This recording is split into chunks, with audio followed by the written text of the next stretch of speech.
Hello मित्रांनो, तुमच्या Marathi Dick चॅनलवर स्वागत आहे। मी तुम्हाला मराठी डिक चॅनलवर रोज नवीन इंग्रजी शब्द शिकवणार। तर चला समय नसण्या करता आजच्या व्हिडिओमध्ये शिकूया इंग्रजी शब्द।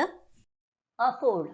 अफोर्डचा मराठी अर्थ परवडणे, एखाद्या गोष्टीसाठी पुरेसे पैसे, वेळ, जागा असणे, कोणताही धोका न पत्करता एखादी गोष्ट करता येणे, देणे किंवा पुरवठा करणे होत आहे। अफोर्डला आपण वाक्यात प्रयोग करून बघूया। पहिला वाक्य आहे she can not afford a new dress. दुसरा वाक्य आहे can we afford a new car. तिसरा वाक्य आहे we can not afford to ignore their advice.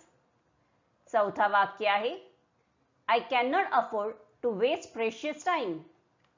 Friends, व्हिडिओला लाईक, शेअर आणि कमेंट करायला विसरू नका आणि चॅनलला सबस्क्राईब करा। थँक्यू।